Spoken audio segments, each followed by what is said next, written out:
Dubai is spending hundreds of billions of dollars to build a domed, climate-controlled reality, and if their engineering fails, the city becomes uninhabitable. Today, more than 3 million people live in a futuristic metropolis carved directly from the Arabian desert. They work, commute, and exist inside an escalating battle against a climate that wants to erase them. And that climate is getting hotter. By 2023, summer temperatures were pushing past the known limits of human endurance, a point where the air itself becomes so saturated with heat and humidity that the human body can no longer cool itself. Not just dangerous, not just a health warning, lethal. Completely lethal. So the city is doubling down on the one thing it does better than anyone else. It is engineering a new reality. And a network of air-conditioned buildings so vast they function as an indoor continent, powered by the largest cooling systems ever constructed. It should be the ultimate solution. But here's the paradox they are terrified to confront. The very technology keeping Dubai alive is helping to sharpen the blade of the heat that is trying to kill it.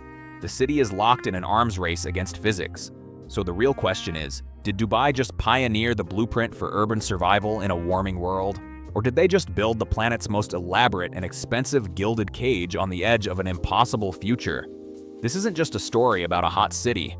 It's a stark look at the future we're all beginning to confront. These deep dives are only possible through your direct support. If you believe understanding these critical tipping points is absolutely essential, you need to subscribe. It is the single most important way to ensure we can keep making them. Let's begin. Dubai was never meant to be a global destination. It sits on the edge of the Arabian Peninsula, a landscape of sand and sun so extreme that for centuries life was defined by what it lacked: water, vegetation, shelter from a relentless, punishing heat.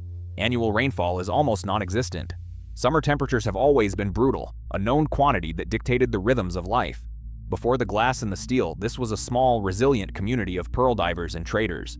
Their existence was tied to the creek, a natural inlet that offered a sliver of refuge from the desert. Life was lived in the margins, between the searing heat of midday and the relative cool of the night. It was a place of subsistence, not spectacle. By every measure of geography and climate, this was a region where a city of millions simply could not be sustained.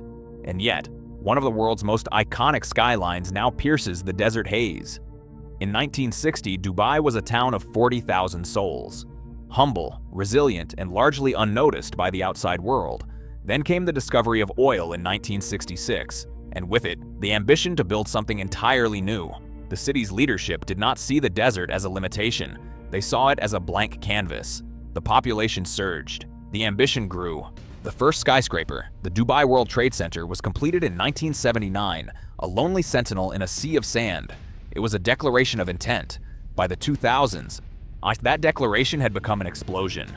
The Burj Al Arab, the Palm Jumeirah, the Burj Khalifa, each project was bigger, bolder, more audacious than the last. Dubai was no longer building a city, it was building a brand, synonymous with luxury, ambition, and the defiance of limits. Today, the Dubai metropolitan area is home to over 3.6 million people, welcomes more than 17 million tourists a year, and is still building. All of them exist in a bubble of manufactured cool. The city consumes an astronomical amount of energy to maintain this illusion. Its total electricity consumption is one of the highest per capita on the entire planet. To put that into terms that mean something, the energy used to cool Dubai for a single year could power entire countries in other parts of the world. And nearly all of this energy is dedicated to fighting one single implacable enemy: the heat. Dubai's entire modern existence is a wager on its ability to out-engineer the climate it was built in. An environment defined by a flawed assumption that the heat was a problem that could be solved with enough power and enough air conditioning. It was not a stable problem, it was an accelerating one. So how does a city spend its way out of a problem that money can't truly solve? Let me know your thoughts on this engineering paradox in the comments below. The science that keeps climate experts in the Gulf awake at night is centered on a single, terrifying metric: wet bulb temperature. It is not the same as the temperature you see on a weather app. It's a combined measurement of heat and humidity. And it represents the point where the environment becomes truly hostile to human life. The human body cools itself by sweating. Evaporation of that sweat carries heat away from the skin. But as humidity rises, the air becomes saturated with moisture. Evaporation slows down, and then, at a certain point, it stops completely. The body's natural cooling mechanism fails. Beyond that threshold, even a healthy person sitting in the shade with unlimited water cannot survive for more than a few hours. their core temperature will rise uncontrollably, leading to heat stroke, organ failure, and death. For decades, the theoretical wet bulb survivability limit for humans was considered to be 35 degrees Celsius or 95 degrees Fahrenheit. It was a number that seemed distant, a scientific abstraction. It is not an abstraction anymore. In recent years, cities across the Persian Gulf, including areas near Dubai, have recorded wet bulb temperatures exceeding 32 and even 33 degrees Celsius for brief periods. The lethal threshold is no longer theoretical. It is a reality that is arriving ahead of schedule. The problem is accelerating. Climate models from institutions like MIT project that by the end of the century, without significant global intervention, the Persian Gulf will regularly experience wet bulb heat waves that surpass that 35-degree survivability limit. It would become one of the first regions on Earth where the simple act of being outdoors during certain parts of the year would be physically impossible. Not uncomfortable. Impossible. Dubai's leaders are not blind to this data. They see the same models. They feel the same escalating heat. Their response was not to retreat. It was to build a fortress. The plan was not just to cool buildings, it was to cool an entire city, to create a seamless, climate-controlled ecosystem where a resident could move from their apartment to a car, to an office, to a shopping mall, to a restaurant without ever being exposed to the hostile outdoor environment. The core of this strategy is a technology known as district cooling. Instead of every building running its own individual air conditioning units, massive centralized plants produce enormous quantities of chilled water. This water is then pumped through a vast insulated underground network of pipes spanning hundreds of kilometers beneath the city streets.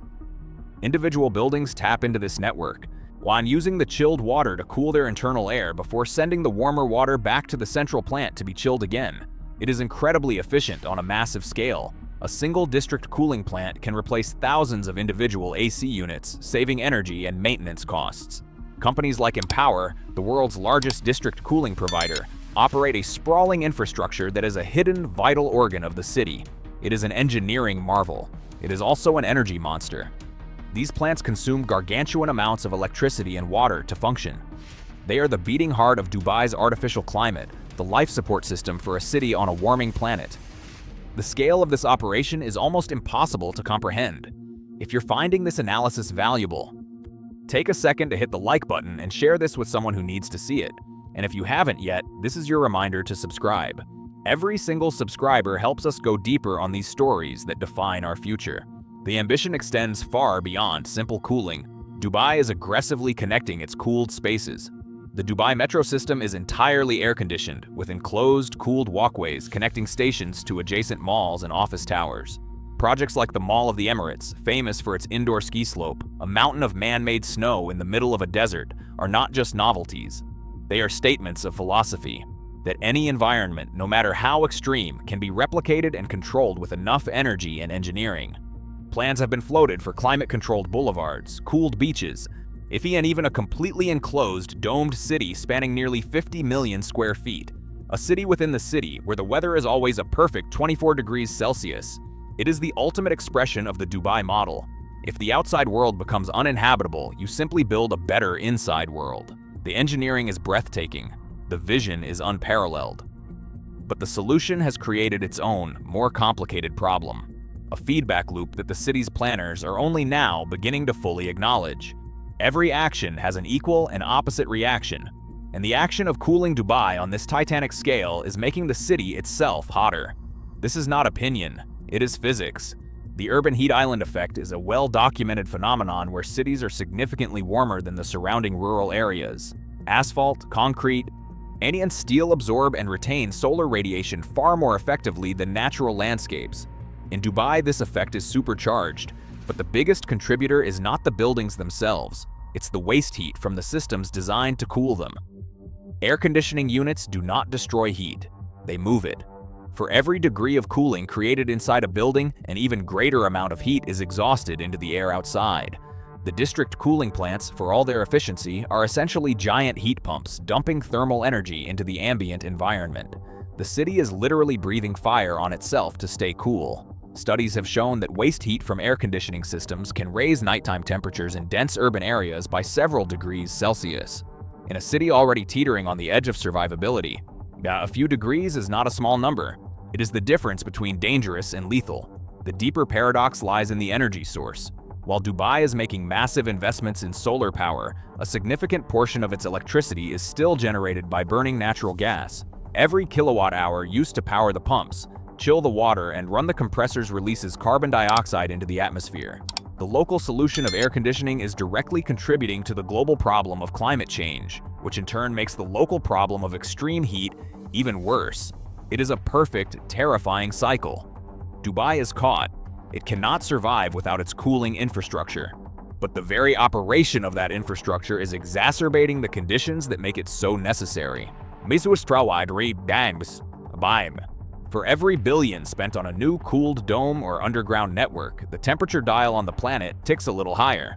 The fortress walls are getting higher, but the siege is getting stronger, and Dubai itself is helping to arm the enemy at the gates. Building a bubble was only half the plan. The other half was trying to make the bubble more efficient. Dubai's leadership understands that an infinite arms race against temperature is not a sustainable strategy. Engineering a new reality must be paired with reducing the energy required to maintain it. So alongside the colossal cooling projects, the city launched a series of aggressive sustainability initiatives. The results are significant. Dubai has implemented some of the strictest green building codes in the region. New constructions are required to use advanced insulation, solar reflective materials, and energy-efficient designs that reduce the thermal load on cooling systems. The city is retrofitting thousands of older buildings to improve their energy performance. It is a slow, expensive process, but it is a direct acknowledgement that the first line of defense against heat is not more air conditioning, but better buildings. The most visible symbol of this pivot is the Mohammed bin Rashid Al Maktoum Solar Park, a project of staggering scale. It is one of the largest single-site solar installations in the world. When complete, its planned capacity is set to be 5,000 megawatts, enough to power over 1 million homes and significantly reduce the city's carbon footprint. It is a genuine world-class effort to shift the city's energy diet. It represents the other side of the Dubai paradox. In a city simultaneously building the world's most energy-intensive indoor environments while also building one of the world's largest renewable energy power plants. This is the reality that no amount of engineering can erase, and this is why it is so critical you subscribe to this channel. We don't just cover the headlines, we uncover the fundamental forces shaping our world. Subscribing is your vote to keep this kind of analysis going. There are other efforts. A push to increase green spaces, planting trees and mangroves that can provide natural cooling effects. A major investment in public transportation to reduce the number of cars, which are themselves miniature heat islands. Even cloud seeding, a controversial form of weather modification where planes inject salt crystals into clouds to try and induce rain, has become a regular part of the government's strategy. No single solution is ignored. Every lever is being pulled. Dubai is fighting a war on two fronts. On one, it is building an artificial world, a testament to human ingenuity. On the other, it is trying to lighten its footprint on the natural world. And yet, the solar panels have been built. The green codes are in place. The metro is running, and the heat is still rising. The solar park is massive. The building codes are working. The indoor world is expanding, and none of it might be enough. The fundamental problem is that Dubai's local efforts are being steadily overwhelmed by global forces. Climate projections for the Middle East are among the most severe on the planet. The very geography of the Persian Gulf, a shallow, warm body of water, creates a natural incubator for the kind of extreme humidity that produces lethal wet bulb events. The global consensus of climate science is not a matter of debate. The planet is warming, and this region is on the front line. The models that once seemed like distant warnings are now describing the immediate future.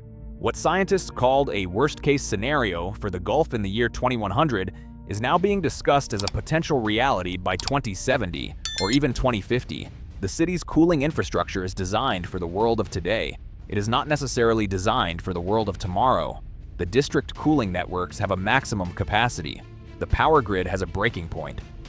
An extended heat wave with wet bulb temperatures lingering in the low 30s would put an unprecedented strain on the entire system. Widespread blackouts during such an event would not be an inconvenience. They would be a mass casualty event. The city's life support could be severed at the exact moment its population needs it most. The engineering is robust, but no system is infallible, and the climate is pushing it toward its absolute limits. Then there is the threat from the sea itself.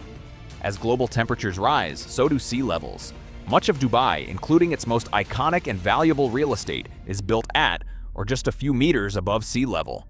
Projections for sea level rise in the Gulf present an existential threat to the city's physical foundations.